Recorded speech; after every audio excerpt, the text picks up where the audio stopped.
अच्छा, जो that the first topic हम स्टार्ट करते हैं।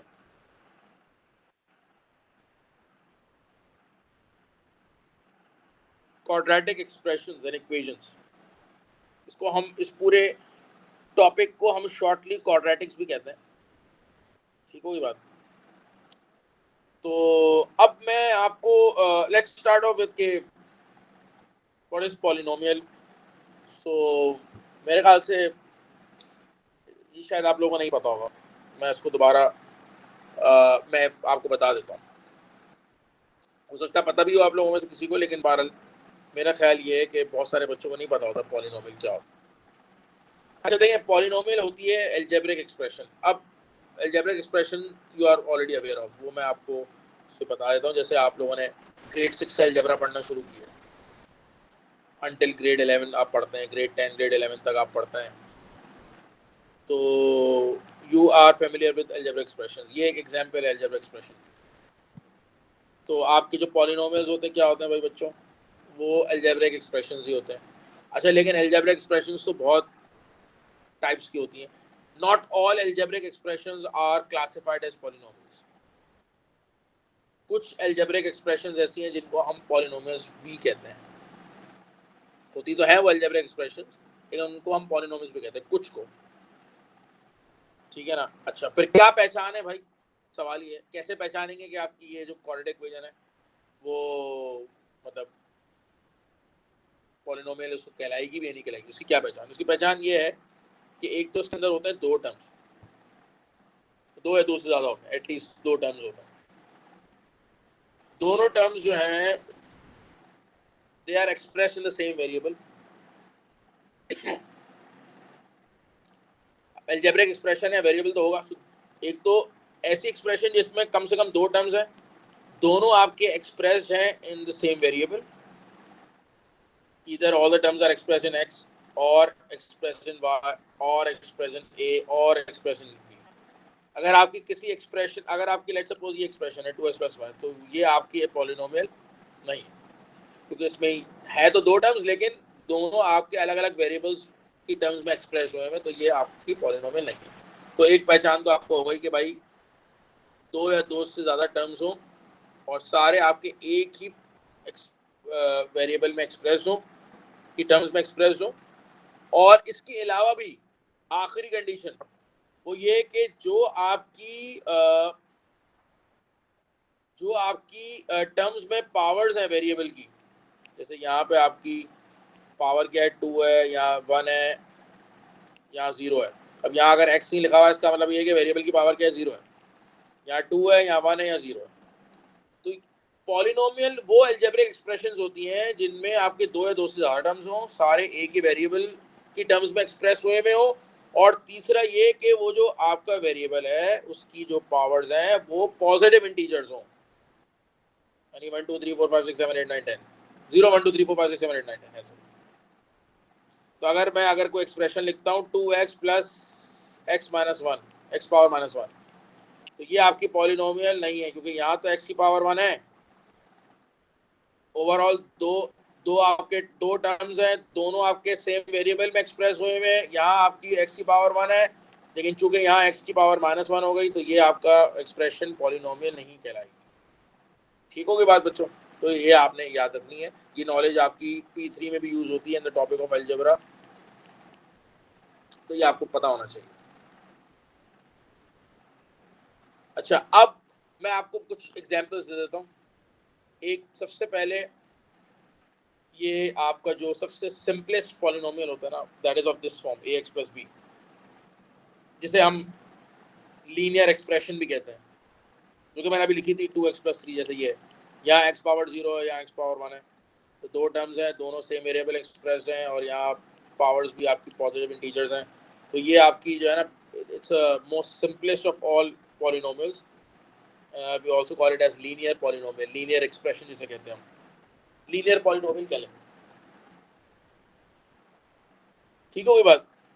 और उसके बाद we have some other polynomials. अगला जो है that is called as quadratic polynomial. Again you are aware of it, क्योंकि ये कहलाती है सिंपली क्वाड्रेटिक एक्सप्रेशन, जिससे आप ऑलरेडी फेमिलियर हैं, अवेयर है। मैं ये कोई नई चीज़ नहीं है, ये आप ऑलरेडी ओ लेवल्स में पढ़ चुके हैं। आपने अगर ओ लेवल्स नहीं भी किया हुआ, if you have appeared for CBSE examinations or O levels examination, either GCSE or IGCSE, या फिर you have appeared for matriculation or you matriculation examinations, regardless of, मतलब इससे कोई फर्क नहीं पड़ता। You must be aware of these expression, this kind of expression which we call as quadratic expression, इससे तो आप aware होंगे। और then we have what we call as cubic. So ये जो cubic आपकी वो है expressions हैं, इधर देखें, power 3 2 1 0 और all the terms are expressed in same variable, ये कहलाता है cubic polynomial। and of course you must have learned about this, मतलब आपने you must have heard about this kind of an expression, आपने कहीं लिखी भी देखी होगी यकीनन, ठीक है ना। तो you must not have dealt with these kind of expressions of polynomials, लेकिन आपको ये सुना होगा, आपने लिखी देखी होगी ऐसी आपकी expressions। फिर आपकी जो है उसके बाद जो नेक्स्ट पॉलिनोमियल है, that is what we call as quadratic polynomial. इसमें हाईएस्ट पावर ऑफ वेरिएबल 4 होती है, क्यूबिक में हाईएस्ट पावर ऑफ वेरिएबल 3 होती है, क्वाड्रेटिक में 2 होती है, लीनियर में 1 होती है। और ये जो आपकी हाईएस्ट पावर ऑफ वेरिएबल है ना किसी भी पॉलिनोमियल में, ये डिग्री ऑफ पॉलिनोमियल भी कहलाती है। Highest power of variable equals two degree of polynomial. इसको हम कह सकते हैं, ये आपका क्या है, ये आपका हो गया फर्स्ट डिग्री,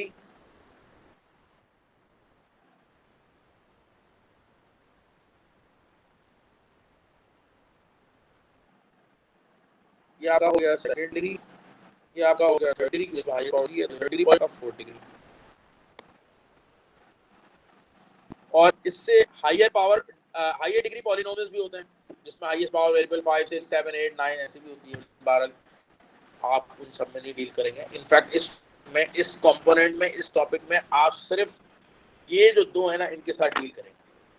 बाकी जो दो हैं, ये जो बाकी दो हैं इनके साथ आप डील करते हैं, but not in P1 but in P3 algebra के अंदर आप फिर डील करते हैं। P1 P2 P1 में अंदर नहीं डील, लेकिन ये आपको नॉलेज होनी चाहिए क्योंकि मैंने आपको बता दिया। इंशाल्लाह आप इसको जहन में रखिएगा, ये आगे आप काम है। अच्छा, फर्दर अब हमने इस टॉपिक के अंदर ना काफ़ी चीज़ें सीखनी है। ये सारी चीज़ें क्या है, ये लिखी हुई है वो जो हमने सीखनी है, कुछ आपको आती भी होंगी। जैसे पहली जो आपका जो हमने जो सीखना है वो सीखना नहीं है, बेसिकली वो रिवाइज करना है। वो है कि आप क्वाड्रेटिक इक्वेशन जो होती है उसको हम कैसे सॉल्व करते हैं। तो ये कोई नई चीज़ तो नहीं है, आप लोगों के लिए होनी भी नहीं चाहिए।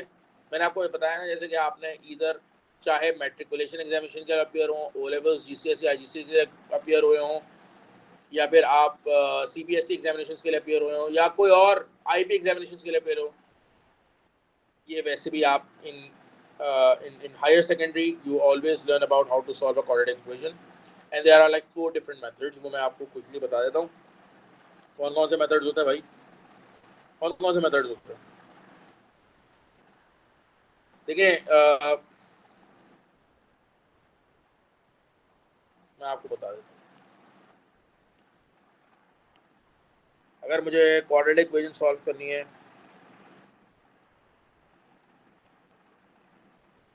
तो क्वाड्रेटिक इक्वेशन के आपको सॉल्व करने के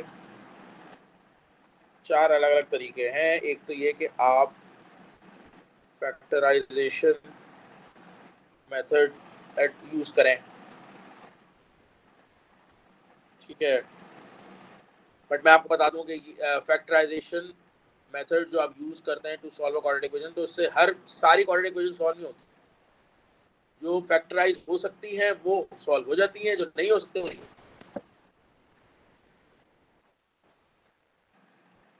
then you use completed square form के देखिए मैं आपको क्या है कंप्लीट स्क्वायर फॉर्म वो तो हम बाद में देखेंगे। ये जो आपकी इक्वेशन है ना जो आप ऊपर देख रहे हैं लिखी हुई, ये आपकी क्वाड्रेटिक इक्वेशन है, लिखी हुई है। इसमें ABC की कोई भी वैल्यूज हो सकती हैं and you are aware of it. या आपने पहले भी इस तरीके से लिखी हुई देखी होंगी। ए बी सी की कोई भी वैल्यूज हो सकती हैं। अगर आपकी क्वाड्रेटिक इक्वेशन इस फॉर्म में लिखी हुई, ये कहलाती है जर्नल फॉर्म। अच्छा, अब मैं अगर इस इक्वेशन की शक्ल थोड़ी चेंज कर दूं, तो हम इस क्वाड्रेटिक इक्वेशन की शक्ल थोड़ी सी चेंज कर सकते हैं। और अगर हम चेंज करते हैं तो उसकी जो दूसरी शक्ल होती है वो इस फॉर्म की होती है। वो ये ऐसी होती है। और ये कौन सी फॉर्म कहलाती है? ये कंप्लीट स्क्वायर फॉर्म कहलाती है। और हम इसके बारे में सीखेंगे कि अगर मुझे क्वाड्रेटिक इक्वेशन इस फॉर्म में दी है तो उसकी शक्ल में चेंज करके ऐसी कैसे बना दूं। इस शक्ल से इस शक्ल में की कैसे बनाऊं इक्वेशन।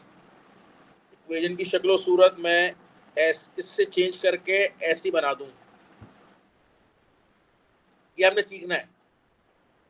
अच्छा, फिर यहाँ से एक सवाल बनता है, भाई क्यों सीखना है? वो भी मैं आपको बाद में बताऊंगा कि क्या जरूरत है इसको सीखने की।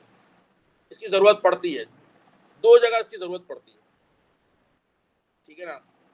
ये जो आपकी फॉर्म है ना क्वाड्रेटिक इक्वेशन की, जिसे हम कंप्लीट स्क्वायर फॉर्म कहते हैं, इसकी दो जगह जरूरत पड़ती है। अच्छा, वो दो जगह जहाँ जरूरत पड़ती है वहां आपने खुद से नहीं करनी, वो आपको करवाएगा फर्स्ट पार्ट। जहां इसकी जरूरत पड़ेगी ना, वो पहले आपसे जिस पार्ट में जरूरत पड़ेगी, क्वेश्चन के जिस पार्ट में आपको इस फॉर्म की जरूरत पड़ेगी, उससे पिछले वाले पार्ट में वो आपको इस फॉर्म में कन्वर्ट करवाएगा, फिर आप यूज करेंगे। तो आप इसकी टेंशन ना लें कि यार आपको कैसे पता चलेगा, आप मतलब आप ये कंफ्यूज हो जाए, अरे सर हमें कैसे पता चलेगा कि हमें कब कन्वर्ट करनी है। तो जब आपसे कन्वर्ट करवाए, इसका मतलब ये है कि कन्वर्ट वो करवाए इस वजह से रहा है कि उसकी जरूरत है अगले पार्ट में। ठीक हो ये बात? अच्छा, अब वो कैसे कन्वर्ट करना है, क्यों कन्वर्ट करना है, ये सारी बातें हम बाद में करेंगे। लेकिन मैं आपको बता इसलिए रहा था कि कंप्लीटेड स्क्वायर फॉर्म में कन्वर्ट करके भी आप क्वाड्रेटिक इक्वेशन सॉल्व कर सकते हैं, फैक्टराइजेशन के थ्रू भी सॉल्व कर सकते हैं, ग्राफ ड्रॉ करके भी सॉल्व कर सकते हैं, और लास्टली आप क्वाड्रेटिक फॉर्मूला यूज करके भी सॉल्व कर सकते हैं। और क्वाड्रेटिक फॉर्मूला तो वो मेथड है जिससे आप कोई भी क्वाड्रेटिक इक्वेशन सॉल्व कर लें। देखो एक बात याद रखना, मैं आपको एक बात बता दूं इससे पहले कि आप कोई चीज को गलत समझ बैठे, वो ये कि आगे जाके आप देखेंगे भी कि एक तो ये कि ऐसा नहीं होता कि हर क्वाड्रेटिक इक्वेशन सॉल्व हो जाए। कुछ quadratic equation you don't get the final answer of those। शायद आप लोगों ने इसके बारे में ये एक्सपीरियंस किया हो, ऐसी quadratic equations you might have come across जो कि सॉल्व नहीं होती, ऐसी होती हैं, ठीक है ना। अच्छा, क्या वजह कि वो सॉल्व नहीं होती भी मैं आपको आगे हम देख लेंगे, मैं आपको दिखा दूंगा, क्योंकि वो चीज़ हमने ज़रा डिस्कस करनी है कि जब क्वाड्रेटिक इक्वेशन सॉल्व होती हैं तो उसकी तीन किस्म की सॉल्यूशंस होती हैं, या तो होती ही नहीं है, या होती हैं तो फिर दो किस्म की होती हैं। तो वो हम डिस्कस करेंगे कि कब क्वाड्रेटिक इक्वेशन आपकी सॉल्व नहीं होती, और अगर होती है तो उसकी कितनी किस्म की सॉल्यूशंस होती हैं वो। अच्छा, तो बहरहाल, अच्छा जितनी क्वाड्रेटिक इक्वेशंस आपकी सॉल्व होती हैं, उन सारी क्वाड्रेटिक इक्वेशंस को आप क्वाड्रेटिक फार्मूला यूज करके सॉल्व कर सकते हैं। जितनी सॉल्व होती हैं उन सबको आप क्वाड्रेटिक फार्मूला यूज करके सॉल्व कर सकते हैं। एक यूनिवर्सल फार्मूला है, जो नहीं होती वो तो नहीं होती, लेकिन जो हो सकती है वो सारी क्वाड्रेटिक फार्मूला से हो जाएंगी सॉल्व। जो सॉल्व हो सकती है उनमें से सारी तो क्वाड्रेटिक फार्मूला से हो जाती है, कुछ फैक्टराइजेशन से भी हो जाती है। इस तरीके से कंप्लीटेड स्क्वायर फॉर्म से भी सारी हो जाती है। लेकिन बात यह है कि ये एक लेंदी प्रोसेस है, और मैंने आपको जैसे बताया कि कंप्लीटेड स्क्वायर फॉर्म में कन्वर्ट कराना। अब आप सोच रहे हो सर आपने तो मकसद बता दिया कि कंप्लीटेड स्क्वायर फॉर्म में कन्वर्ट करें, तो मैं आपसे कह रहा था, अब आप सोच रहे हैं कि हम कंप्लीट स्क्वायर फॉर्म में इसलिए कन्वर्ट करेंगे कि हमें सॉल्व करना है। नहीं, मैं आपको ये बता रहा था कि ऐसा ये काम नहीं करना, ठीक है ना। सॉल्व करने के लिए हमारे पास क्वाड्रेटिक फार्मूला और फैक्टराइजेशन, ये दो मेथड्स अवेलेबल है, ये इनफ है। हम कंप्लीट स्क्वायर फॉर्म में इसलिए कन्वर्ट नहीं करेंगे कि हमने सॉल्व करना है।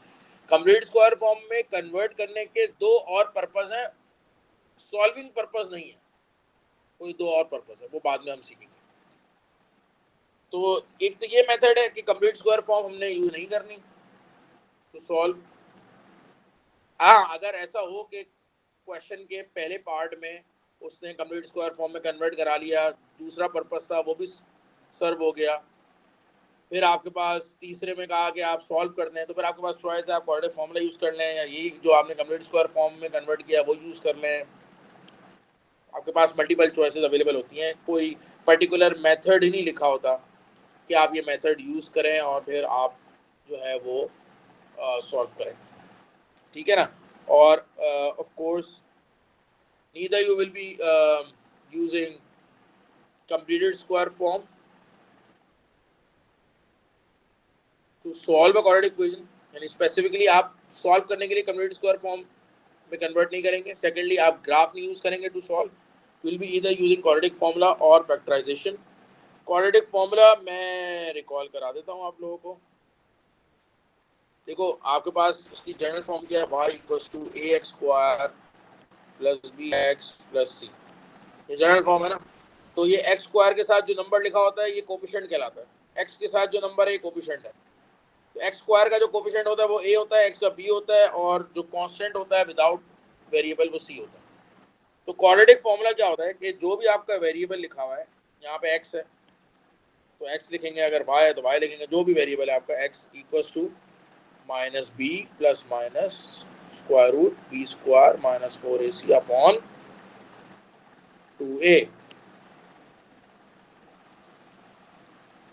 ये आपका हो गया क्वाड्रेटिक फॉर्मूला। अब इसमें आपने देखना है कि यार ये a की वैल्यू क्या है, एक्स स्क्वायर के साथ जो है वो a है ना, वो आपने इधर सब्स्टिट्यूट कर देनी है जहाँ जहाँ भी a आ रहा है इस फॉर्मूले में। x के साथ जो है जो भी नंबर है, x के साथ जो भी नंबर है वो b है। अब ये कि साइन का ख्याल रखा करें, अगर आपके पास लेट सपोज है एक्स स्क्वायर, मैं लिख देता हूँ let suppose x square minus 2x plus 3। अब इसमें एक्स स्क्वायर के साथ कुछ नहीं, 1 है ना, इसका मतलब जीरो तो नहीं हो सकता, जीरो होता तो ये खत्म ही हो जाता टर्म। एक्स स्क्वायर के साथ कुछ नहीं लिखा हुआ, इसका मतलब है कि ये 1 है, तो ए की वैल्यू 1 हो गई। आप इधर ए जहाँ कहीं भी है वहाँ +1 डाल दीजिएगा। एक्स के साथ क्या है आपका -2, तो ये क्या है आपके बी की वैल्यू है, तो इस फॉर्मूले में जहाँ कहीं भी बी की वैल्यू बी लिखा हुआ है वहाँ आप -2 प्लेस कर दीजिएगा। इसी तरीके से यहाँ जो विदाउट एक्स है वो +3 है, तो सी जहाँ जहाँ है आपका फॉर्मूले में वहाँ आप +3 सब्स्टिट्यूट कर दीजिएगा।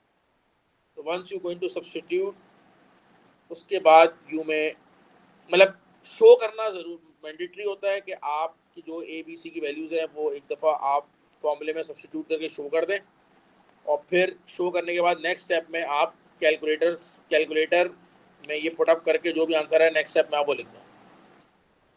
मतलब यहाँ से ऑनवर्ड्स फिर स्टेप्स दिखाने की ज़रूरत नहीं है। अगर आपने एक दफ़ा, मतलब मिनिमम तो ये है कि आप एक दफ़ा ये फॉर्मूला लिख के उसमें वैल्यू सब्स्टिट्यूट करके शो करते हैं, और अगली स्टेप में आप कैलकुलेटर से जो है इस पूरे फ्रैक्शन की वैल्यू निकाल के लिख दें। और जो है वो अगर आप इसके बाद कुछ और स्टेप्स करना चाहते हैं, यानी कि पहले इसकी वैल्यू निकाली, फिर उसमें प्लस माइनस किया, फिर डिवाइड बाय 2 किया, अगर स्टेप बाय स्टेप लिखना चाहते हैं तो वो भी लिख दे, कोई ऐसा मसला। तो ये क्वाड्रेटिक फॉर्मूला। और फैक्टराइजेशन में आपके पास तीन मेथड्स होते हैं। एक तो आपका बेसिक फैक्टराइजेशन है।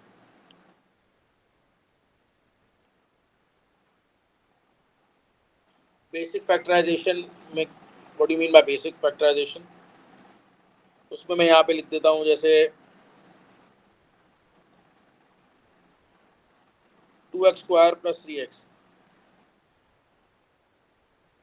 तो you just need to factor out x, 2x plus 3, ये आपकी एग्जाम्पल है।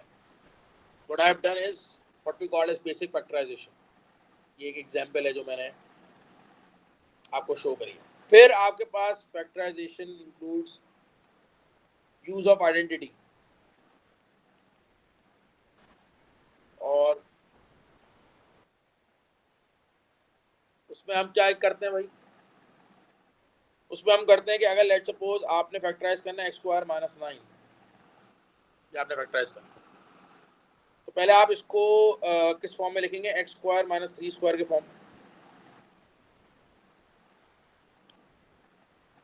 ये आपका आ गया ए स्क्वायर माइनस बी स्क्वायर। फिर आप इसको फैक्टर्स में ब्रेक कर देंगे, एक्स माइनस 3 एक्स प्लस 3। ये आइडेंटिटी आप यूज करके फैक्टराइज कर रहे हैं, लेकिन इसकी शर्त क्या है वो बता देता हूँ दोबारा से, कि एक टर्म आपका एक्स स्क्वायर में हो, एक टर्म आपका जो भी वेरिएबल है, उसके स्क्वायर वाला टर्म हो, और एक कांस्टेंट टर्म हो, and it must be and they must have both opposite sign. ठीक है, ऑपोजिट साइन होना चाहिए, एक प्लस एक माइनस। ठीक है ना। अगर आपका जो है जो टर्म है, एक टर्म ऐसा है जिसमें वेरिएबल की पावर 1 है और एक है जो कांस्टेंट टर्म है, तो इसमें आप ये आइडेंटिटी नहीं अप्लाई कर सकते। या एक आपके पास है एक्स स्क्वायर और एक है एक्स, यहाँ पे भी आइडेंटिटी अप्लाई कर सकते। तो आपको होपफुली ये क्लियर हो गया होगा कि जो मैं आइडेंटिटी यूज़ कर रहा हूँ उसकी क्या कंडीशन है। That's what you mean bye कि आप फैक्टराइजेशन कर रहे हैं यूजिंग आइडेंटिटी। उसके बाद थर्ड है middle term breaking. Middle term breaking, जो कि this is one of the very common method of factorization, common technique of factorization, and this is used जब आपके पास तीन टर्म्स हो, x square plus 3 x plus 2।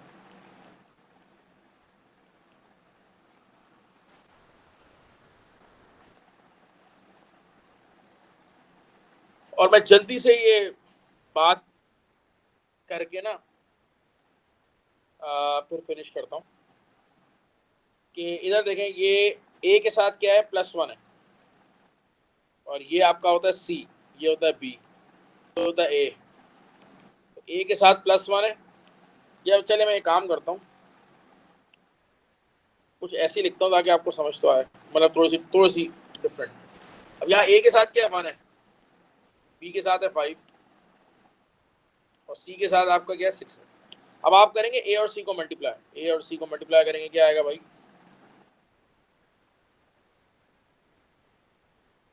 ए और सी को multiply करेंगे तो ए 1 है, आपका 6 है।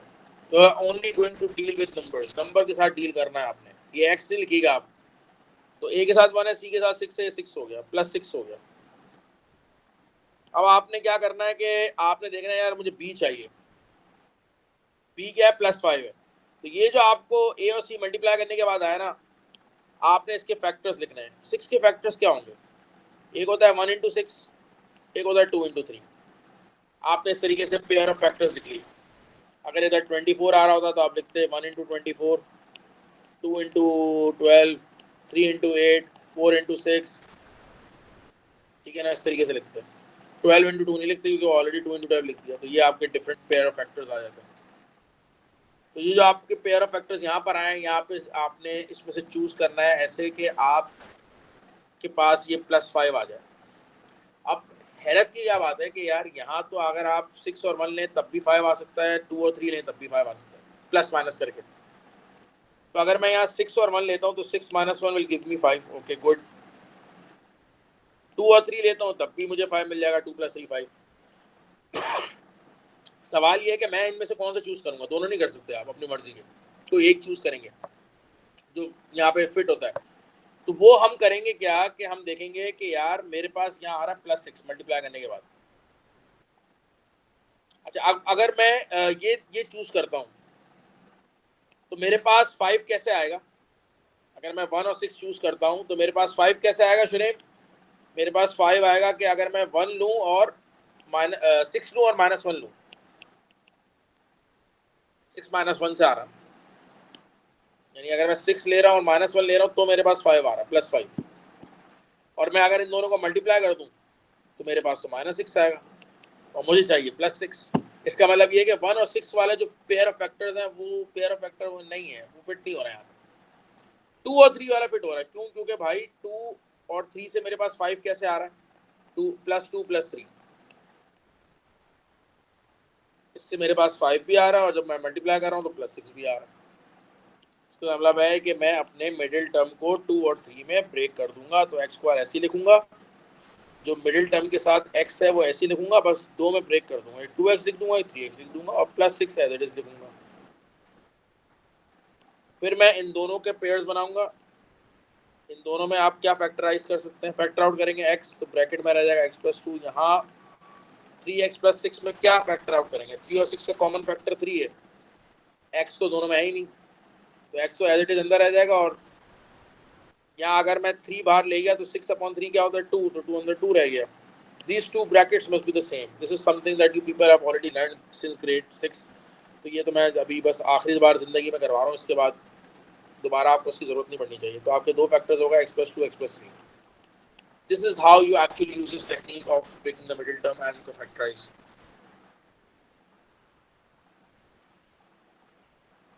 ये क्लियर हो गया सबको या नहीं हुआ? तो this is what you people need to, मतलब ये सारा हमने रिवाइज करना है। अब इससे रिलेटेड कुछ क्वेश्चंस हैं जो यहाँ ऑलरेडी अटैच हुए हैं, मैं आपको दिखा भी देता हूँ। ये हैं, ये सारे, ये ऑलरेडी वैसे तो सॉल्व हुए हैं, but I am gonna solve with you tomorrow. जल्दी जल्दी हम इसको सॉल्व करते हैं और फिर हम आगे इंशाल्लाह बढ़ते हैं, ठीक है ना। और ये ज़िंदगी में आपका आखिरी दफ़ा ये हम रिवाइज करेंगे how to solve a quadratic equation. Hopefully इंशाल्लाह इसके बाद दोबारा ज़रूरत आपको नहीं पड़ेगी। और कल हम ये कुछ एग्जाम्पल सॉल्व करने के बाद आगे कुछ नया भी इंशाल्लाह थोड़ा बहुत सीखेंगे। और कल फिर मैं आपको काम दूंगा कि आप ये कुछ एक्सरसाइजेज हैं 1A 1B, उसमें से आप कर लें। कुछ बच्चों ने कर भी लिए, बाकी आप लोग उसमें से कर लें। एक बात। दूसरा ये कि ये जो एक्सरसाइजेज हैं इसमें जो क्वेश्चंस क्रॉस हुए हैं वो आप लोगों ने नहीं करने, वो छोड़ दीजिएगा। और ये बेसिकली एक्सरसाइजेज आपकी बुक की हैं जो कि मैंने अटैच कर दी हैं नोट्स के साथ, जहाँ मैं क्वेश्चन सॉल्व कर रहा हूँ उसी उधर ही अटैच कर दिए आंसर भी, ताकि आपको बुक अलग से खोलनी ना पड़े। और जो क्वेश्चन क्रॉस कर दिए वो मत कीजिएगा। जो नहीं किए उनमें भी आपने सारे पार्ट्स नहीं करने, जैसे 1B में आपके क्वेश्चन 1 के 6 पार्ट्स हैं, आप सारे करना शुरू हो गए, 8 नहीं, हर क्वेश्चन का एक एक पार्ट भी कर लें, इनफ है, बिकॉज इट्स जस्ट रिवीजन जो अभी हम पढ़ रहे हैं। और हमारे पास इतना टाइम ऑफ कोर्स है भी नहीं, और आंसर्स भी इसके हैं अवेलेबल एट दी एंड, तो आप आंसर्स भी ज़रूर देख लीजिएगा। ये नहीं कि आपने आंसर देखे नहीं, सॉल्व किए जा रहे, हर क्वेश्चन के बाद आंसर ज़रूर देखें, ठीक है। सो इंशाल्लाह will meet in tomorrow's class. कल की क्लास में जब हम ये एग्जाम्पल सॉल्व कर लेंगे ना, तो मैं रिकॉर्डिंग पॉज कर दूंगा। पॉज करने के बाद आज की रिकॉर्डिंग के साथ मर्ज कर दूंगा, ताकि हमारे पास ये सॉल्विंग ऑफ क्वाड्रेटिक इक्वेशंस पूरा आ जाए। और फिर कल हम दोबारा एक नई रिकॉर्डिंग भी स्टार्ट करेंगे जिसमें फिर हम आगे का डिस्कस करेंगे इंशाल्लाह। ठीक है भाई बच्चों? जी सर। जी सर। एक minute. This call is now being recorded. All right. So let's move on. अच्छा, हमारी डिस्कशन हो गई है अंटिल के हम क्वाड्रेटिक इक्वेशन को कैसे सॉल्व करते हैं। और स्क्रीन पे you people can see I have written down these are all 4 methods that you may use to solve a quadratic equation, ठीक है ना। अब नेक्स्ट ये कि हम रिवीजन को कंप्लीट करते हैं by looking at some examples. We will be solving the quadratic equations. तो यार उसको भी जल्दी से देख लेते हैं, हालांकि ये तो बहुत ही कोई इजी काम है, लेकिन चलें देख लेते हैं। ये मैं रब ऑफ कर देता हूँ, मैंने पहले सॉल्व किया है, और इसको हम जल्दी से क्विकली करते हैं। I want some assistance from you people as well. अच्छा, स्क्रीन पे solve, this is very simple question, बहुत इजी क्वेश्चन है। 6x square, I'm gonna bring this over here, it's gonna be minus 17x plus 5 as it is equal to, there would be nothing on the right, 0। ये quadratic equation आ गई आपकी। अब मैं solve करेंगे। Solve करने के लिए आई वुड यू मैं यूज अ क्वाड्रेटिक फॉर्मूला। एक काम करता हूँ, मैं एक ये वाली जो है एग्जांपल सॉल्व कर देता हूँ using the breaking the middle term technique. उसकी वजह ये है कि और ये वाली फिर हम सॉल्व कर लेंगे यूजिंग क्वाड्रेटिक फॉर्मूला, ठीक है ना। आगे बढ़ते हैं। उसमें ओके, सो ए इज 6, ए यहाँ पे क्या है आपका 6 है और सी आपका है 5, so a times c that is 6 minus 5 is 30. 30 के जो पेयर ऑफ फैक्टर्स हैं क्या होंगे, 1 times 30, 2 times 15, 3 times 10, 5 times 6. That's it. And I'm gonna choose कौन सा choose करूँगा मैं, I'm gonna choose this one because I need I have my middle term as 17 ना, तो which pair of factors is gonna give me 17 है कि अगर मैं इनमें से कौन सा pair of factors choose करूँ कि अगर मैं plus minus करूँ I'll get 17, so that would be this one. And I need minus 17. अच्छा इधर तो हमारे पास जैसे लास्ट एग्जाम्पल मैंने डिस्कस की थी आपके साथ, जहां आपके पास दो पेयर ऑफ फैक्टर्स पॉसिबल थे, 1 and 6, 2 and 3, तो वहाँ थोड़ा सा मैंने आपको बताया था कि आप सोचें, थोड़ी सी वर्किंग करनी होती है वहाँ इन दैट केस। लेकिन यहाँ पे तो जाहिर सी बात है 1 and 30 is not gonna give me 17, 3 और 10 को ऐड सब्ट्रैक्ट करके मेरे पास 17 नहीं आएगा, 5 और 6 को भी ऐड सब्ट्रैक्ट करके जो है ना 17 नहीं आएगा। So we just have this option जिसमें हमारे पास जो पेयर ऑफ फैक्टर्स हैं वो 2 and 15 है, यही चूज हम करेंगे। एंड आई नीड minus 17, तो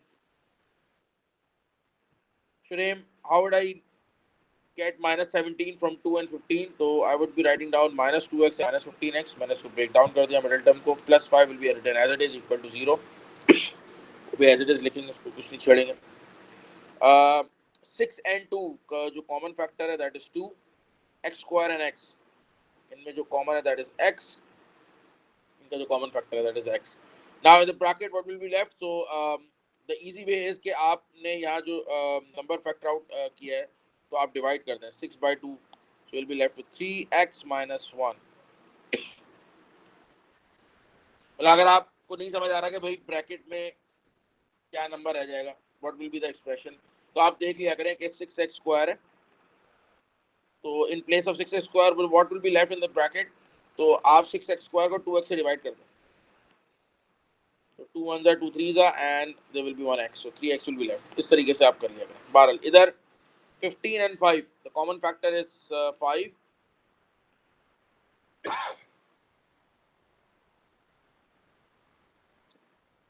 and अच्छा यहाँ पे मैंने -5 फैक्टर आउट किया, उसकी वजह ये है ताकि अगर मैं -15x को -5 से डिवाइड करूँ I may get 3x, and that's what you require over here.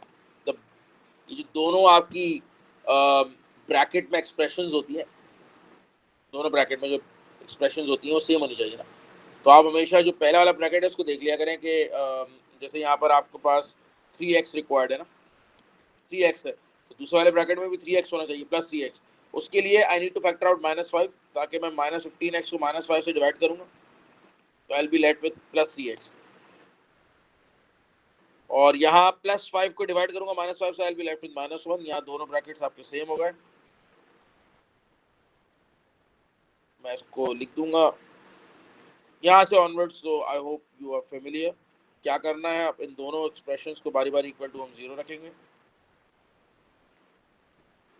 तो x की वैल्यू क्या आ जाएगी भाई, पता नहीं क्या आ जाएगी, अभी देखते हैं ज़रा।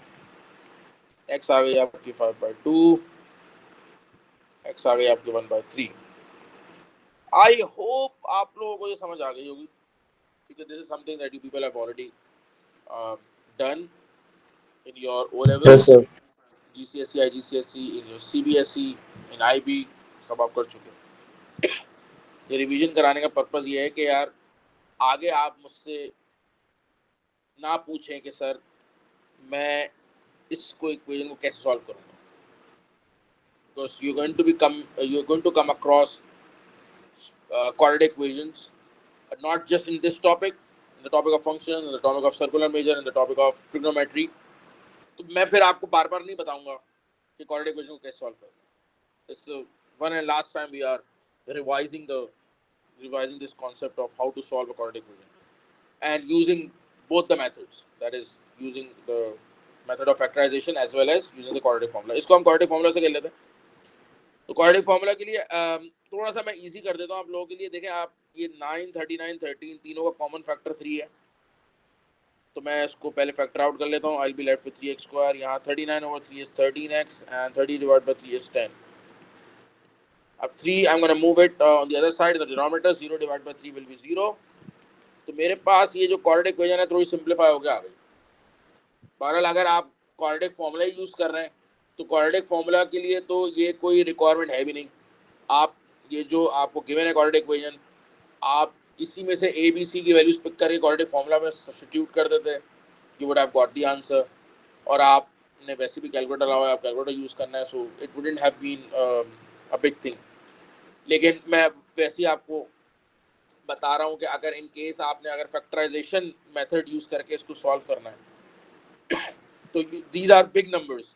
तो आप 9 और 30 को मल्टीप्लाई करेंगे, इट्स गोना बी 270। उसके फिर आप पेयर ऑफ फैक्टर्स लिखेंगे, it's going to take time, you have to think, and maybe शायद हो सकता है आपको पेयर ऑफ फैक्टर्स मिस कर दें, ये भी एक प्रॉब्लम है।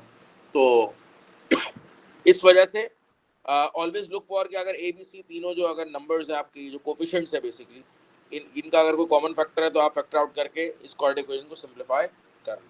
ठीक है, तो यहाँ मैंने कर लिया।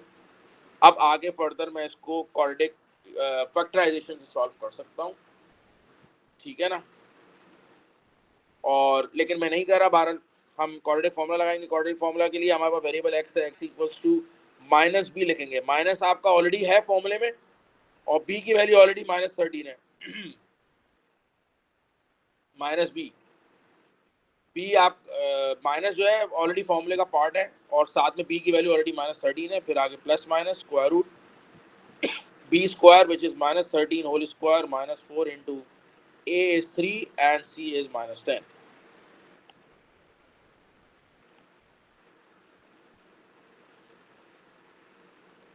सर इसको अपॉन फैक्टराइज तो कर सकते हैं। अपॉन सॉरी अच्छा, अभी आप लोगों में से कोई सवाल पूछ रहा था, मैं आप लोगों से जब कहूँ ना, जब सवाल पूछने का कहूँ तो फिर आप मुझसे पूछ लीजिएगा। अभी ज़रा मुझे इसको कंप्लीट करने दें, ठीक है ना। आप स्टेप्स फॉलो करें। It's going to be +13 square root, it's going to be 169 plus 4 times 3 is 12 plus 10 is 120 divided by 4 3s are 12 times 10 is 120 divided by 6. ठीक हो गई बात। अच्छा, नेक्स्ट इज मैं जरा इसको सॉल्व कर दूं। 169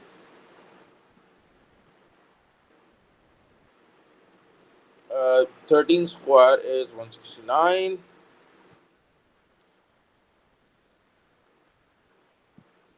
4 in times 3 times just a second, मैं एक मिनट, ये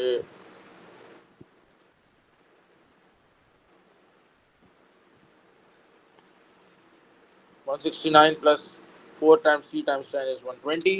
169 plus 120 is how much? 169 plus 120 is 289. So 13 plus minus 289 divided by 6. Here on 13 plus minus square root of 289 is 17 divided by 6.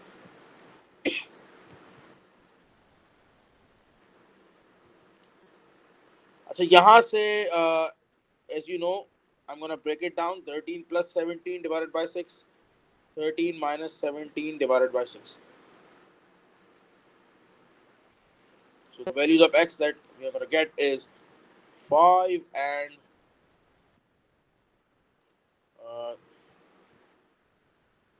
-2/3. I hope ये आप लोगों को clear हो गया हो। क्लियर है सबको? जरा मुझे आप लोग quickly mic,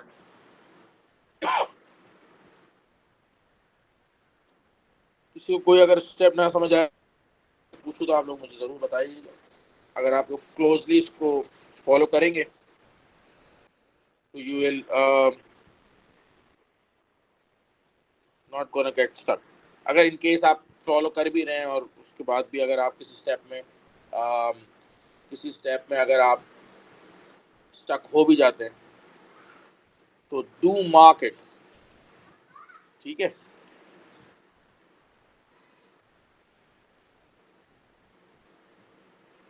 okay, next step, next question. 21 divided by 2x minus 2 by x plus c equals to 1. Now we're going to use the concept of algebra. Algebra तो आप लोगों को उम्मीद है आती होगी, नहीं भी आती कोई बात नहीं, खैर।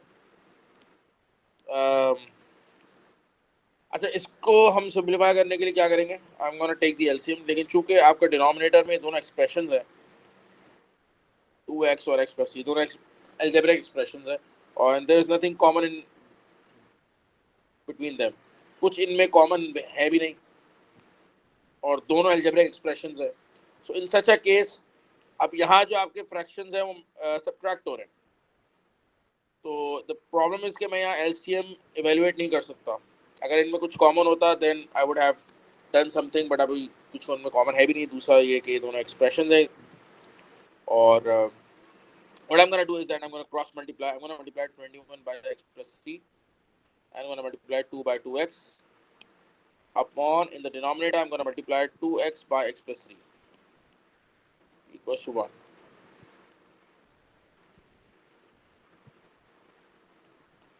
Okay, I'm going to open up the bracket to 21x plus 63 minus 4x. And अच्छा, ये बात दोबारा बता देता हूँ जिनको अलजेब्रिक फ्रैक्शंस सिंप्लीफाई करने में इशू होता है।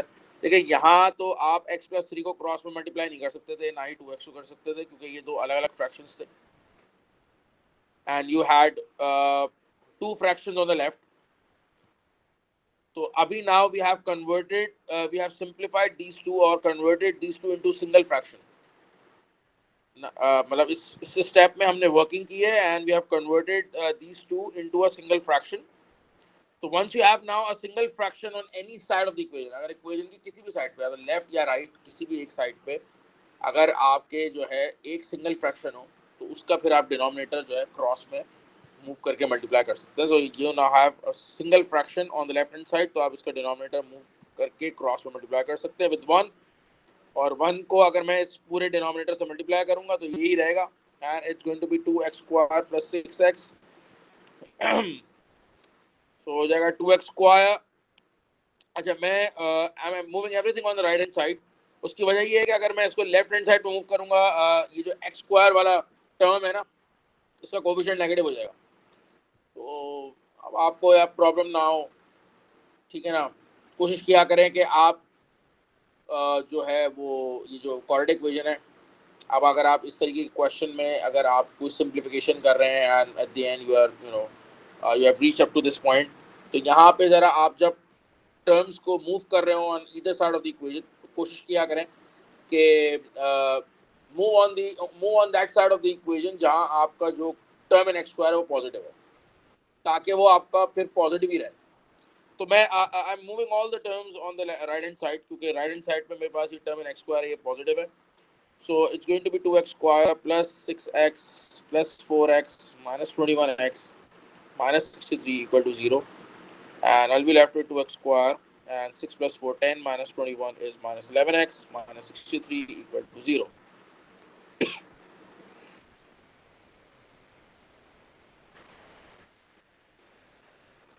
If I यहाँ पर 2x square plus 6x ये सही है, 21x plus 63 minus 4x, okay, that's fine, everything is good.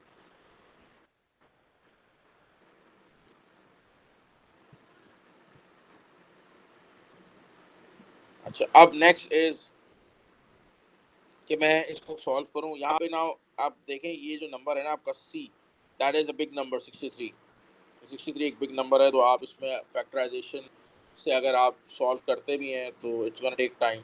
अच्छा देखें, एक तो ये कि आपकी इक्वेशन वैसे तो खैर डायरेक्टली कैलकुलेटर से भी सॉल्व हो जाती है, और सॉल्व करने के बाद यू मैं check your answers as well, अगर आपके पास कैलकुलेटर है। एक ये कैलकुलेटर है, एक मैं कल यूज़ कर रहा था, तो कल जो है ज़रा इससे पुराना मॉडल था, तो मैंने जिक्र किया था कि मैं गरीब आदमी हूँ तो मेरे पास ये वाला नहीं। खैर मुझे पता चला कि मेरे पास ये वाला भी है।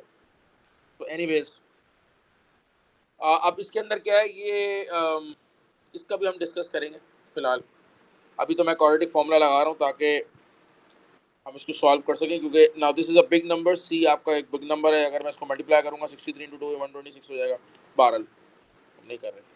और ये भी नहीं पता कि अब चूंकि बिग नंबर है ना, अभी हमें I can not figure it out at the right now कि ये फैक्टराइज इजीली हो भी सकती है नहीं होगी। तो in such a case it's better कि आप क्वाड्रेटिक फॉर्मूला यूज कर लें। एनीवेज आपका वेरिएबल एक्स है, माइनस ऑफ फॉर्मूला और बी की वैल्यू माइनस है। अच्छा, you don't need to include x. बच्चे एक्स भी इंक्लूड करना शुरू होता है। भाई एक्स एक्स स्क्वायर नहीं इंक्लूड करना, सिर्फ जो इन टर्म्स में नंबर्स है ना वो इंक्लूड करना है। Plus minus and you have b square which is minus 11 square minus 4 into a which is 2 into c which is 63 divided by 2 into a which is 2 into 2 4 x equals to, it's going to be 11 plus minus square root of what, this is 121 plus 4 times 2 times 63। अच्छा, ये आपका ना minus minus into minus plus हो जाएगा, तो plus 504 हो जाएगा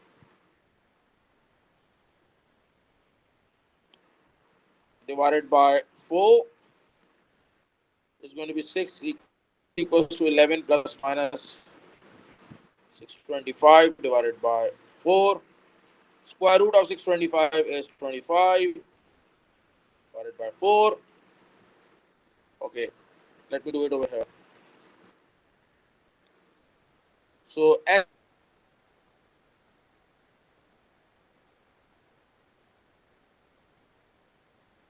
is going to be equal to 11 plus 5 by 4, 11 minus 25 by 4. X is going to be equal to 36.49 and it's going to be minus 7 by 2. ये 11 minus 25 divided by 4, yeah, minus 7 by 2. Is that clear everyone? जल्दी से बता दें। आगे आप लोग थोड़ा सा माइक म्यूट करके बता दें जल्दी से, माइक म्यूट Yes, करके, sir. अनम्यूट करके। अब These are I am clear. Hopeful. देखें, ये मैंने आपके साथ 3 एग्जाम्पल सॉल्व कर दिए हैं, 3 नहीं 2 किए हैं। एक में हमारे पास 2 क्वेश्चंस थे, एक में हमारे पास ये एक क्वेश्चन था, और इन टोटल हमने 3 क्वेश्चन सॉल्व कर लिए हैं। अच्छा, let's solve this one as well.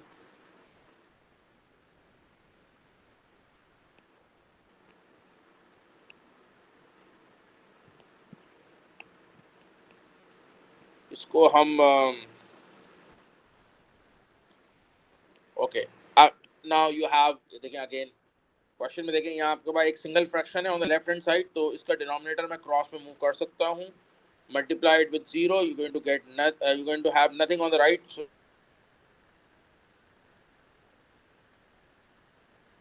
It's going to be 3x square plus 20x by 0। ठीक है यार। अच्छा, इन तीनों नंबर्स में, ये तीनों नंबर से कोई कॉमन फैक्टर नहीं है, तो ज़रूरी नहीं है जब आप देखेंगे यार ये बड़े बड़े नंबर्स लिखे हुए तो हमेशा there would be common factor, ऐसा नहीं है कि अभी फिलहाल नहीं है। तो चलें एक काम ये करते हैं कि इसको हम मिडिल टर्म ब्रेकिंग से कर लेते हैं, क्या कहते हैं, ट्राई करें।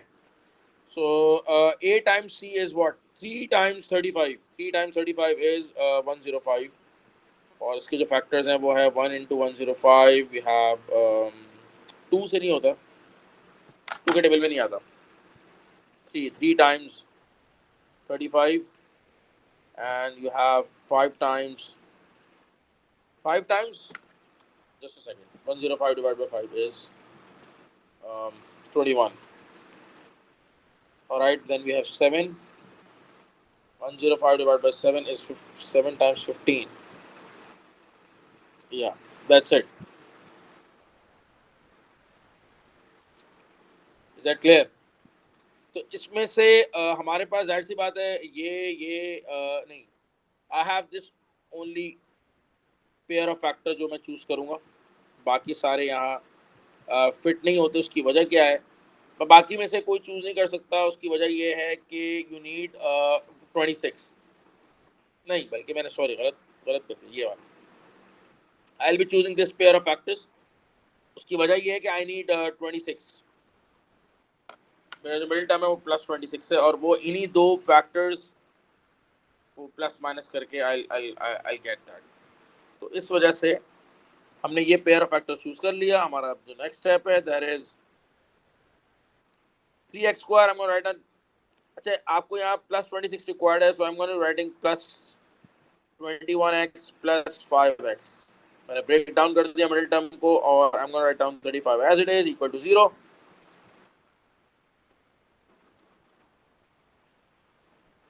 Just a second. ठीक है, यहाँ तक समझ आ गया आप लोगों के? अच्छा, then I am gonna factor out 3 and x. 3 और 21 का कॉमन फैक्टर 3 है, और x स्क्वायर और x में कॉमन फैक्टर x हो गया. I will be left with x and I will be left with 7 plus 5 और 35 का कॉमन फैक्टर 5 हो गया, and in the bracket I will be left with x and 35 divided by 5 is 7 equal to 0. Now one of the factors is going to be 3x plus 5, the other one is going to be x plus 7 equal to 0. It's going to be 3x plus 5 equal to 0, plus 7 equal to 0. So x is going to be 5 by 3 and minus 7. I hope you have लोग clear हो गया होगा. Yes, sir.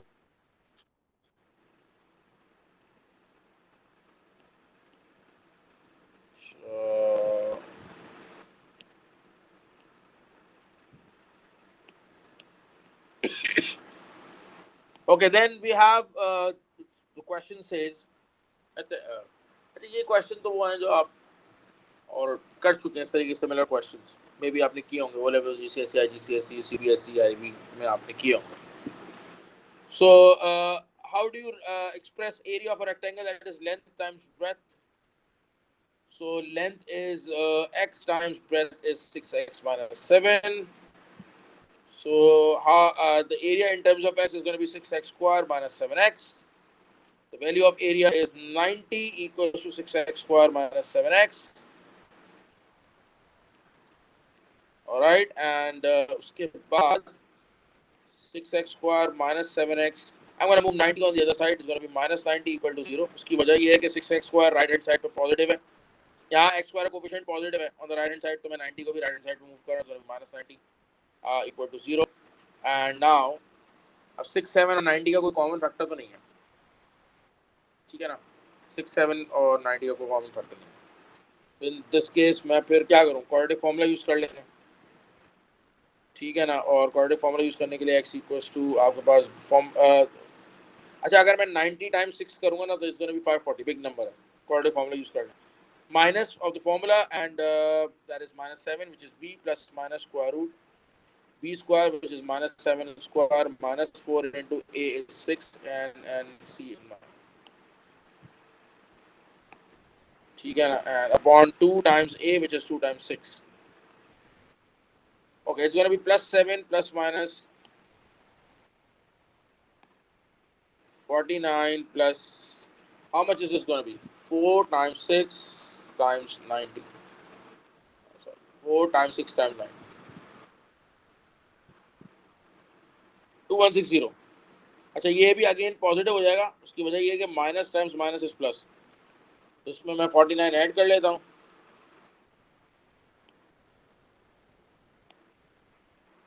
Upon 12, 7 plus minus square root is going to be 2209 divided by 12. अच्छा, मैं इसका ज़रा template भी change कर दूँ ना, ये ज़रा मेरे लिए इजी हो जाए लिखना. टेम्पलेट भी अजीब हुआ. हाँ, अब सही, ठीक है ना? Then the square root of 2209 is 47. उसके लिए आपने दिमाग नहीं कैलकुलेटर यूज करना है फिलहाल. मुझे भी नहीं पता था 2209 का स्क्वायर रूट 47 हो. सॉरी, स्क्वायर रूट हटा देता हूँ.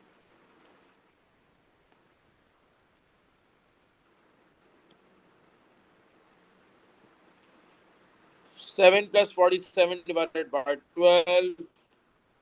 7 minus 47 divided by 12. So the answer is going to be 54 divided by 12 is going to be 4.5, 9 by 2. And minus 40 by 12 is going to be minus 10 by 3. Clear हो गई सबको या नहीं?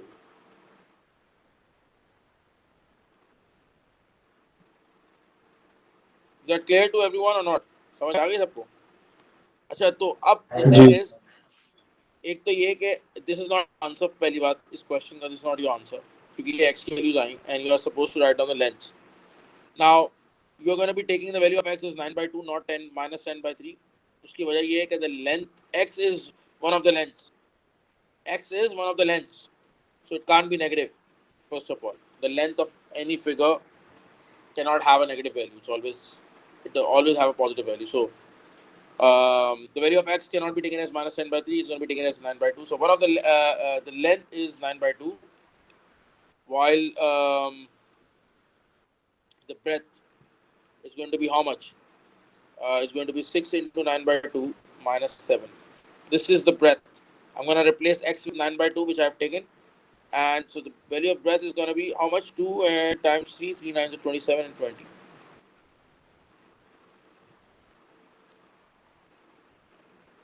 9/2 centimeter, 20 centimeter. So these are the answers. Is that clear to everyone? जी sir.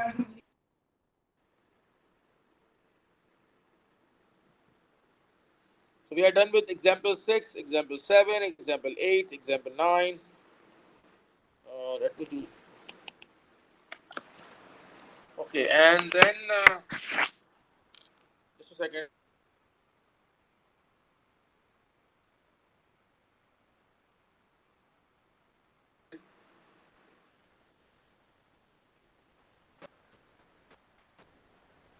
Okay, अच्छा, हम example 5 अभी हमने नहीं करी, 1 2 3 4 5, क्योंकि वो हमने डिस्कशन अभी उसकी करनी है. ठीक है ना. अच्छा,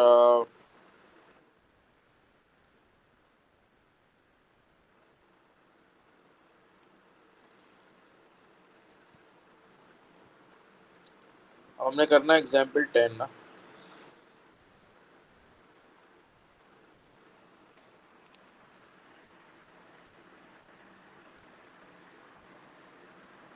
एग्जाम्पल 10,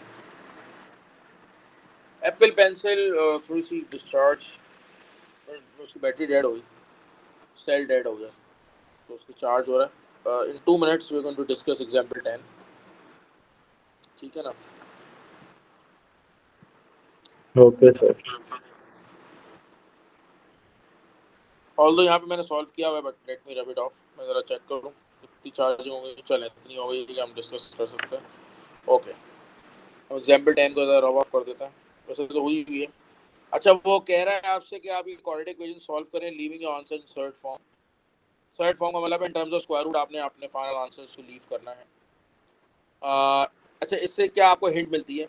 इससे हिंट मिलती है कि आपका जो है, जब आप ये जो इक्वेशन है, जब आप इसको सिंप्लीफाई करेंगे, you to get quadratic equation. और जब आप क्वाड्रेटिक इक्वेशन आपको once you gonna get the quadratic equation, उसको जब आप सॉल्व करेंगे तो you won't be getting the exact answers, just like you did in the last in previous examples. जिस तरीके से you are getting exact values of x, इस question में जो आपकी इक्वेशन है, जब आप उसको सॉल्व करेंगे तो एग्जैक्ट आंसर नहीं आएगा. But of course you will be getting the answer in decimals. So आपने decimals भी लिखना, but you're going to leave the answer in third form, that is in terms of square root. आपने छोड़ देना. ठीक है ना. ये एक हिंट है. और जब आपको ये हिंट मिल जाए, मींस कि आपने फिर जब आप इस इक्वेशन को सिंप्लीफाई करके once you're going to have a quadratic equation, तो फिर then to solve that quadratic equation आप फिर फैक्टराइजेशन मेथड यूज नहीं करेंगे, क्योंकि आपको हिंट मिल गई है कि आपका जो आंसर है वो एग्जैक्ट नहीं होगा. I mean, it won't be a integer values नहीं होंगी. You have to leave in the third form. That means कि वो inexact answers हैं, और फिर आपको स्क्वायर रूट के टर्म्स में छोड़ना है. इसका मतलब ये है कि आपकी जो क्वाड्रेटिक इक्वेशन है फिर वो फैक्टराइज नहीं हो सकती. तो आपने फैक्टराइजेशन मेथड फिर नहीं यूज़ करना. ये बेसिकली हिंट है, और इस हिंट को यूज़ करके ये स्टेप आपने, मतलब ये पॉइंट आपने ध्यान में रखना. ठीक है ना. तो बस ठीक है, फिर आपके पास क्या ऑप्शन रहेगा? कंप्लीट स्क्वायर फॉर्म में आपने इसको कन्वर्ट करके सॉल्व करना नहीं है, ग्राफ यूज करके सॉल्व करना नहीं है, फैक्टराइजेशन मेथड यूज करके सॉल्व करना नहीं है. तो फिर आप तो एक क्वाड्रेटिक फॉर्मूला रहेगा. मैं इसको अगेन डिनोमिनेटर में जो दो एक्सप्रेशंस हैं, अगेन यार ये इसमें कुछ कॉमन नहीं है, मैं सेम ले नहीं सकता. मैं क्रॉस मल्टीप्लाई करूंगा फिर.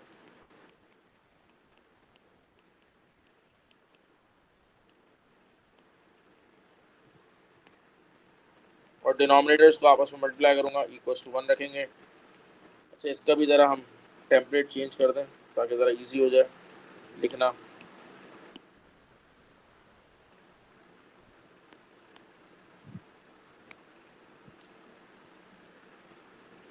ओहो,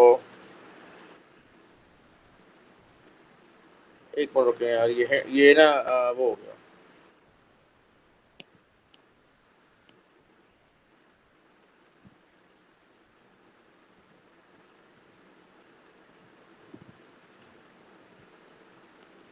आई think there is some problem, changes आ गए। अब ये क्वेश्चन आपका वो नहीं है, अब इसको ना मसला आ गया इसमें।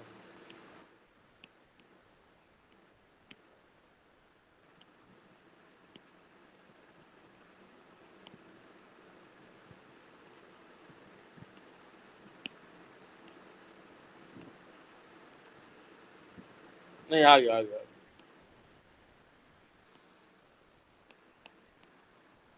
एक मिनट रुकें ज़रा, मैं इसको ज़रा सही कर दूं, फिर हम सॉल्व कर लेते हैं, कोई ऐसा मसला नहीं।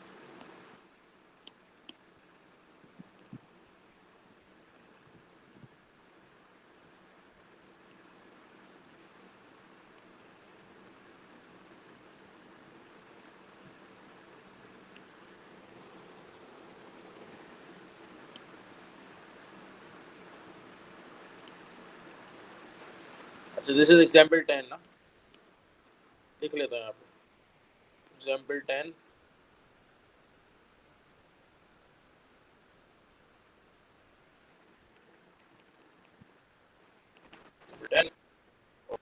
ठीक है, जी ये क्वेश्चन आपने नहीं करने हैं, ये मैं दोबारा से क्रॉस कर देता हूँ, ये भी क्वेश्चन नहीं करना,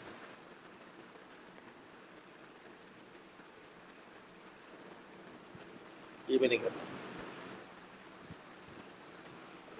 ठीक है ना, यहाँ पर हम एक लाइन डाल देते हैं,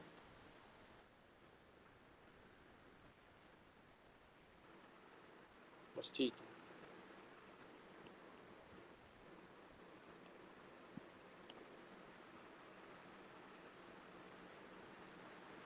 एग्जाम्पल 10, अच्छा हमारे पास जगह कम है लेकिन खैर हम ट्राई कर लेते हैं, हो जाएगा।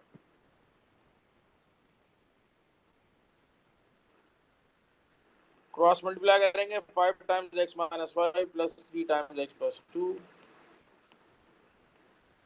Divided by x plus 2 x minus 5 plus 1।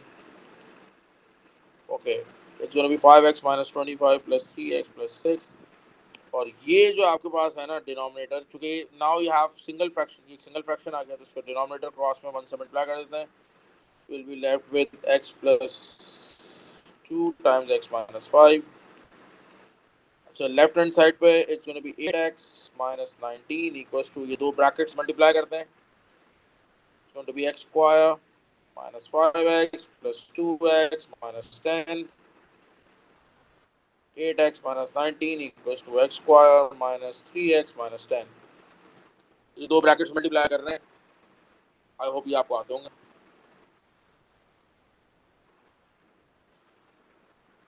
ठीक है ना, अगर कोई गलती है किसी स्टेप में तो you people are most welcome to tell me, अभी तो फिलहाल नहीं आया हो तो।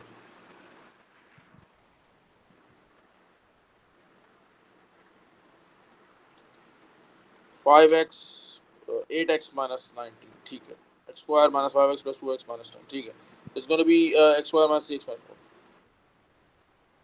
I'm gonna move everything on the right hand side क्योंकि x स्क्वायर कोफिशिएंट पॉजिटिव है राइट हैंड साइड पे, तो x square minus 3x minus 8x minus 10 plus 19 equal to 0. So you will be left with x square minus 11x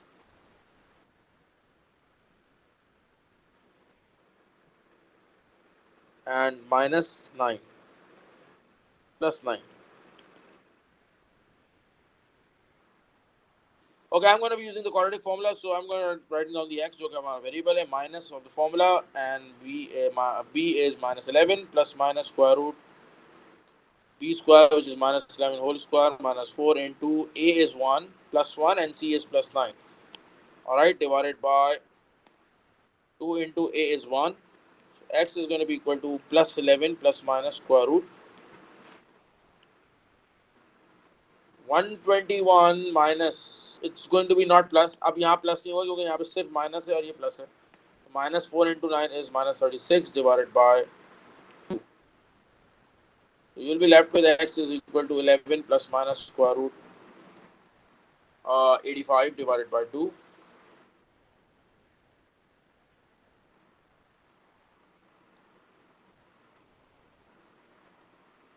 See, all right. Now the values of x in terms of insert form is going to be what? 11 plus square root of 85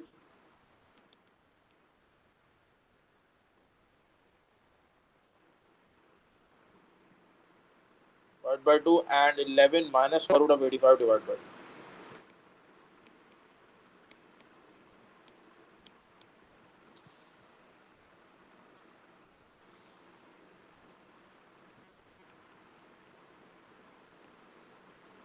And you have to leave your answer in this form. यही आपसे कह रहे हैं कि भाई set form में छोड़ दो.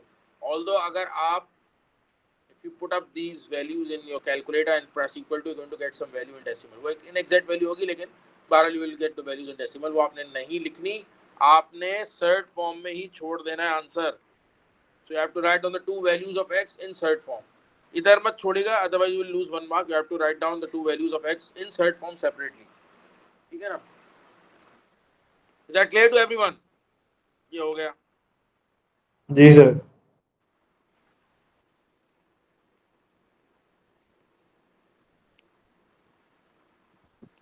Okay, so next is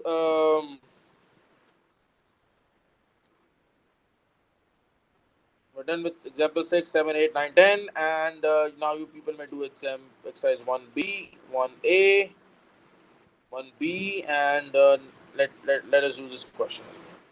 Let me rub this off.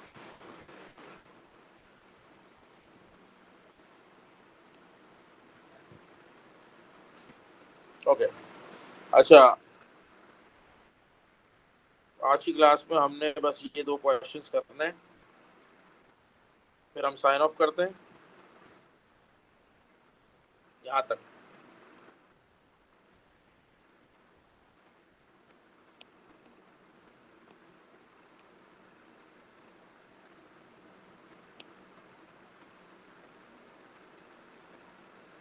तो टेम्पलेट चेंज कर देता हूँ ताकि ज़रा आसानी हो जाए.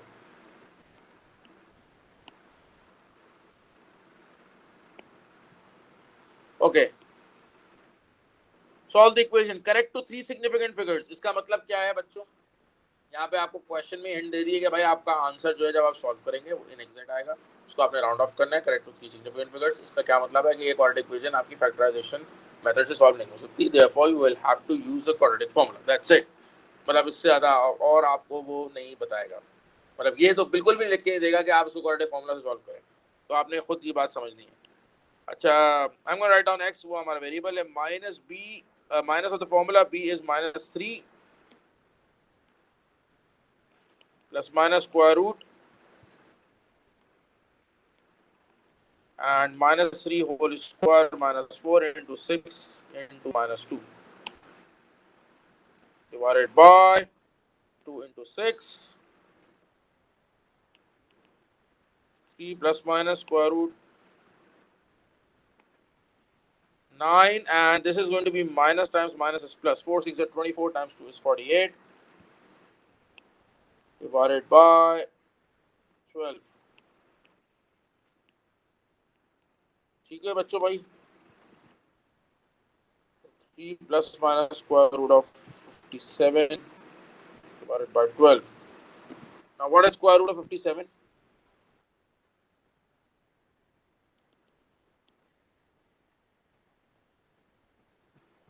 Plus minus square root of 57 is somewhere around 7.5, I think.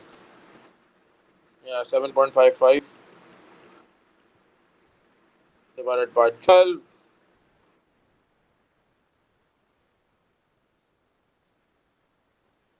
Okay, so plus 3 divided by 12 is going to be 0.88.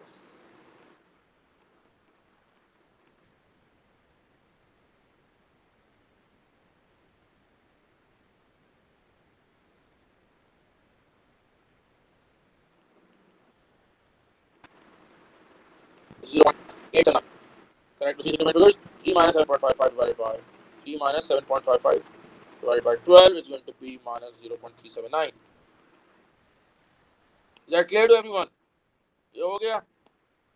चलो भाई ये तो Yes, sir. आसान है यार.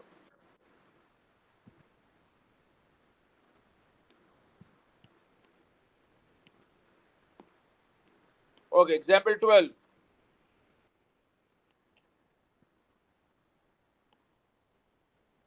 Example 12. Okay, now इसमें भी देखिए हमने quadratic equation solve करनी है, but now before that we need to solve these two equations simultaneously. Of course, after carrying out some initial steps, we will be left with a quadratic equation eventually. लेकिन ये है कि पहले आपने इन दोनों को simultaneously solve करना है. रिकॉल करा देता हूँ, आप लोगों ने इक्वेशंस को simultaneously solve करना सीखा होगा, लेकिन बस फर्क ये है कि यहाँ पे आपने जो सीखा मे भी शायद ये सीखा हो कि जो दो इक्वेशन जो आपको दी जाती है क्वेश्चंस में वो दोनों लीनियर होती हैं, but in this case this is a linear equation. मैं इसको मार्क कर देता हूँ. ये एक लीनियर इक्वेशन है और ये आपकी क्या है, नॉन लीनियर इक्वेशन. ठीक है ना? और जब आपके पास इस तरीके का पेयर हो जिसमें एक इक्वेशन लीनियर हो एक नॉन लीनियर हो, तो उसमें आपने फिर आपने एलिमिनेशन मेथड आप नहीं यूज़ करते इनको साइमल्टेनियसली सॉल्व करने के लिए. Then you only use substitution method. फिर आपने सिर्फ सब्स्टिट्यूशन मेथड यूज़ करना है. एक पॉइंट, ये पॉइंटर है आपने लिखना है. ठीक है ना? सेकंड पॉइंटर, आपने अब सब्स्टिट्यूशन बनानी है. सब्स्टिट्यूशन मेथड जब आप यूज़ करते हैं तो आप सब्स्टिट्यूशन फॉर्म करते हैं एक इक्वेशन से, फिर उसको दूसरे में सब्स्टिट्यूट करते हैं. ये मेथड होता है. तो सेकंड पॉइंटर है इसके, जो आप सब्स्टिट्यूशन बनाएंगे वो बेसिकली आप लीनियर इक्वेशन से बनाएंगे और फिर उसको नॉन लीनियर इक्वेशन में सब्स्टिट्यूट करेंगे. तो लीनियर इक्वेशन में आपके पास आपका सेकंड पॉइंटर हो गया कि लीनियर इक्वेशन से आपने सब्स्टिट्यूशन फॉर्म करना है. थर्ड पॉइंटर वो ये कि जब लीनियर इक्वेशन से आप सब्स्टिट्यूशन फॉर्म करेंगे तो वो आप उस किसी भी वेरिएबल की कर सकते हैं. आप एक्स की भी कर सकते हैं, वाई की भी कर सकते हैं. It's your own choice. Bharat तो जिसकी आसानी हो, just by looking at the equation आपको अंदाजा हो जाता है कि यार किस वेरिएबल को सब्जेक्ट बनाना इस लीनियर इक्वेशन में से एक्स या वाई किस वेरिएबल को सब्जेक्ट बनाना आसान है, उसको बना लें. ठीक है ना? अपने लिए जिंदगी आसान करें, मुश्किल ना करें. अच्छा बहरहाल यहाँ तो एक्स के साथ भी 2 है और वाई के साथ भी 2 है, तो यहाँ तो मैं नहीं कह सकता कि यहाँ तो खैर दोनों में से किसी को भी सब्जेक्ट बनाना एक ही जैसा है.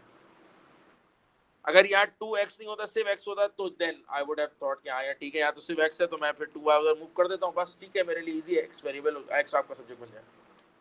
अभी इस क्वेश्चन में ये जो लीनियर इक्वेशन है इसमें x और y दोनों के साथ 2 है आपका, तो बहरहाल इन दोनों में से किसी को भी आप सब्जेक्ट बनाए, बात एक मतलब आपने एक सिमिलर अमाउंट ऑफ आपने इनपुट करना है, मतलब आपका जो काम है ना वो सिमिलर अमाउंट है दोनों के लिए.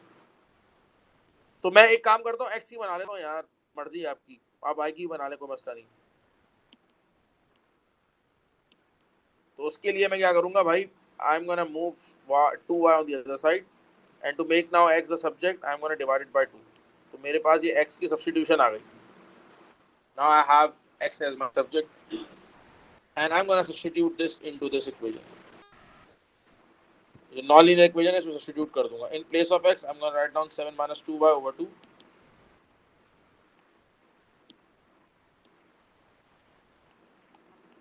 Whole square minus 4y square equals to 8. अब जरा थोड़ा सा केयरफुल होइएगा, जल्दबाजी मत कीजिएगा. ठीक है ना? दोबारा बता रहा हूँ, जल्दबाजी मत कीजिएगा, क्योंकि यहाँ पे now of course you need to do some simplification. अगर आप यहाँ पे जल्दबाजी करेंगे, कोई स्टेप गलत हो गया तो वैल्यू आपने गलत लिख दी, कुछ नहीं होगा, क्वाड्रेटिक इक्वेशन गलत आएगी, आखिर में आंसर्स गलत आएंगे, तो विल बी लूजिंग 2 मार्क्स. वैसे तो 4 मार्क का है तो 2 मार्क्स आपको ऐसे लूज हुए. ध्यान से, आराम से, ठीक हो गई बात. ये जो फ्रैक्शन है ना इसको आप पहले ऐसे लिख लें, मतलब ये होल स्क्वायर है, यानी न्यूमिनेटर का स्क्वायर भी है, डिनोमिनेटर का स्क्वायर भी है. डिनोमिनेटर स्क्वायर मैंने कर दिया upon 4 minus 4y square equal to 8. अब जो न्यूमिनेटर का स्क्वायर है उसमें आपके पास ये जो ब्रैकेट है that is in the form a minus b whole square. ये आइडेंटिटी आपने यूज करके एक्सपेंड करना है. That is a square minus 2 into a into b plus b square upon 4 minus 4y square equals to 8. हो जाएगा 49 minus 2 times 7 14 times 2 is 28y plus 4y square. अच्छा, अगर मैं यहाँ एलसीएम लूंगा तो यहाँ क्या करेंगे आप, मतलब डिनोमिनेटर सेम करने के लिए यहाँ आप ऊपर नीचे 1 से मल्टीप्लाई करेंगे.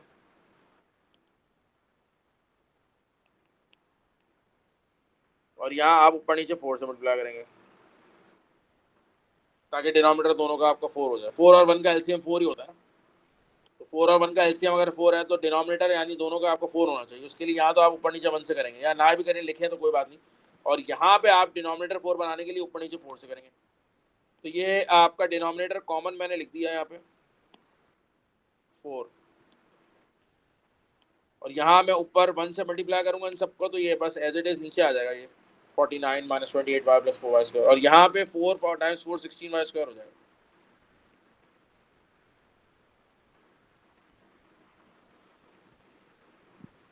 Then we have 40, it's going to be minus 12y square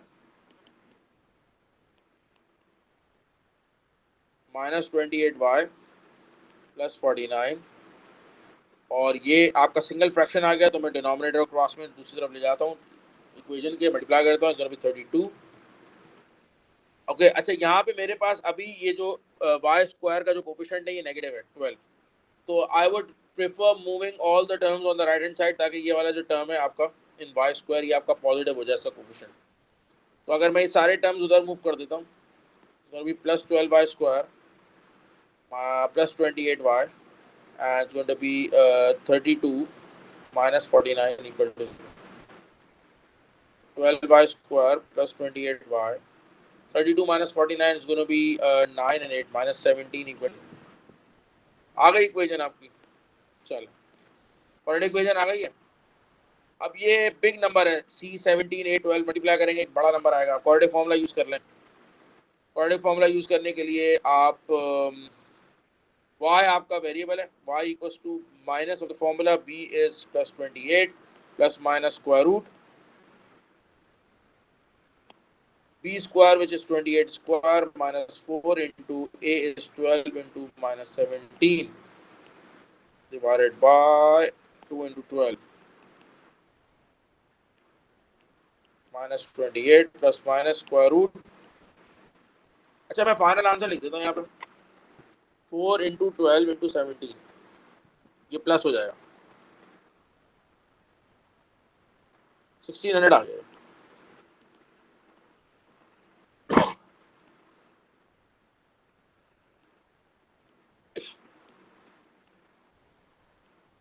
y is going to be minus 28 plus minus 40 divided by 24. Values of y क्या आएंगे भाई? minus 28 plus 40 divided by 24 is going to be half. और दूसरी क्या आएगी? minus 28 minus 40 divided by multiplied by 2 divided by 24 minus 17 by 6 आ गई.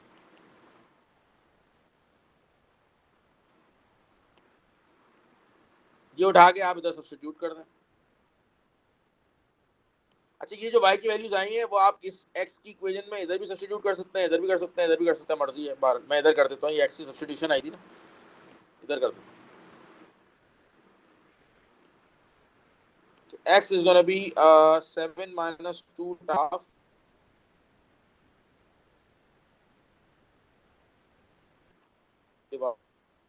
or 7 minus 2 times minus 17 by 6 divided by x की value क्या है भाई?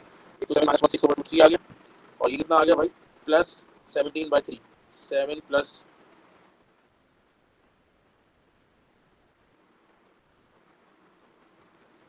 19 by 3 आ गया. ये बात सबको क्लियर हो गई या नहीं हुई? Everyone, is that understood?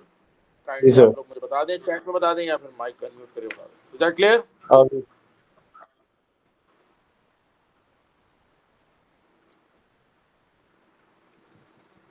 Yes. Okay so ये हमारा रिवीजन हो गया है। इस टॉपिक में जो हमने रिवीजन करना था जिन कॉन्सेप्ट्स का वो हो गया है। अब जो हम नेक्स्ट क्लास में कॉन्सेप्ट्स कवर नेक्स्ट क्लास में जो हम जो कुछ कवर करेंगे वो प्रॉब्ली आप लोगों के लिए नया होगा इंशाल्लाह। एंड आप लोगों का जो होमवर्क है ना दैट इज नाउ इज कि आप exercise 1A 1B no not 1B not 1B 1A 1C and 1D ये 3 एक्सरसाइजेज हैं। उनमें से आप क्वेश्चंस कर लें।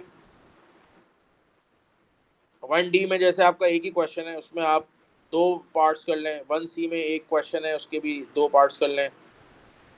1B में आप हर क्वेश्चन का एक पार्ट कर लें। 1A में भी हर क्वेश्चन का एक पार्ट कर लें। That's it. इससे ज़्यादा यू डोंट नीड इट। इतनी इनफ है और हम बुक से इतनी ही करेंगे बस प्रैक्टिस से ज़्यादा नहीं करेंगे। ठीक है ना। After the topic is finish फिर हम उसके बाद टॉपिकल क्वेश्चन जो करेंगे फ्रॉम द वर्क बुक वो फिर आपने सारे क्वेश्चंस करने बिकॉज वो आपके पास पेपर से ही हैं वो रेलिवेंट भी हैं। फिर हम सारे करेंगे। ठीक हो गई बात इंशाल्लाह। Will meet in the next class and we going to learn some as well इंशाल्लाह। ज़्यादा दिए तो हमें रखिए। अल्लाह हाफिज़। Allah Hafiz.